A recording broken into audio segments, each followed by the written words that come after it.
Hey guys, Greg here from Premier Fitness Systems. Got 3 great exercises today to help work on separation in your swing. And one of the most important things when we talk about X factor, creating that elasticity between that upper and lower body, just like a slingshot, create more power, club head speed. Very important that we create separation, which means creating stability in the lower body and our ability to disassociate our upper from our lower when we're moving. So, first drill I'm going to do today is going to be the kneeling T-spine drill. So, goal on this first one is if your ankles are tight or your hips are tight, you might have a hard time bringing your butt all the way to your heels, but the goal is to get butt all the way to your heels. What that's going to do is help lock up that lumbar spine and force the movement through the thoracic spine, which is what we're trying to stretch out. So on this one, we're going to start by coming down.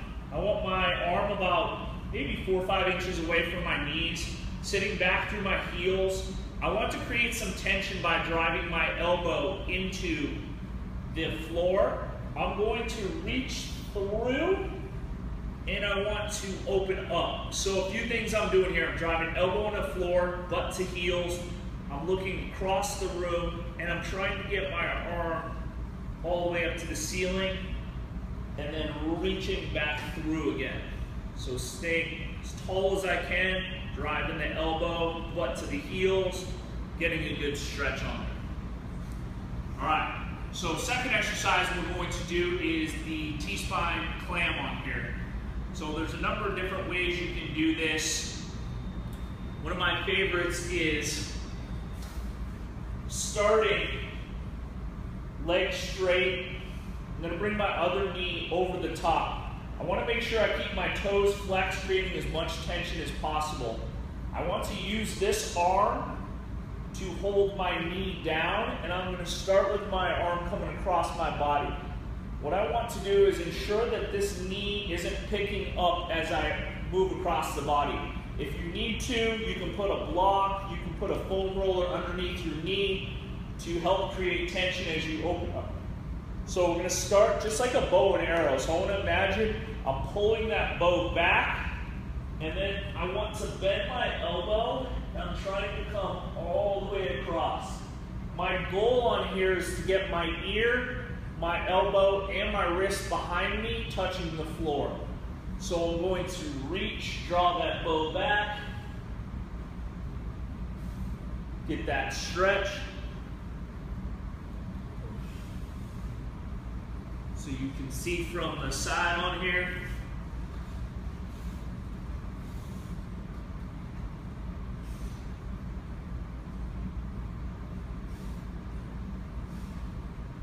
But trying to get that elbow, ear, wrist all to touch the floor. Third exercise we're going to do is what's called the wing drill. So what I want to do is set up feet about the same distance as I would in my golf swing. I want my hands set up out in front of me. The goal on here is to keep both my arms active the entire exercise. So if I'm going to imagine I've got the ball right out in front of me right here, what I want to do is keeping my lower body stable. So I want to dial my feet, my glutes are engaged, nothing's moving in my lower body.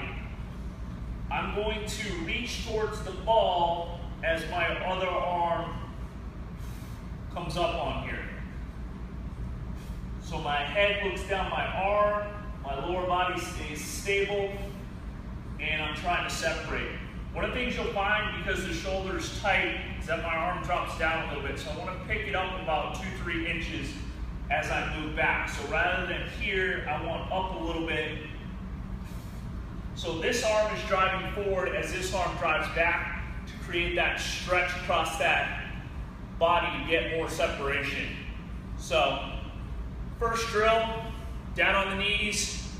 I like to do 7 aside. Then what I'll do is I'll flip to the Tspine Windmill or the Tspine Clam, and I'll do 5 aside. And then on this wing drill, I'll do a set of 10, kind of alternating from one side to the next. But 3 great drills. Start to work on that separation. Great first thing in the morning to just kind of get the body moving, part of your workouts, or even a pre-round.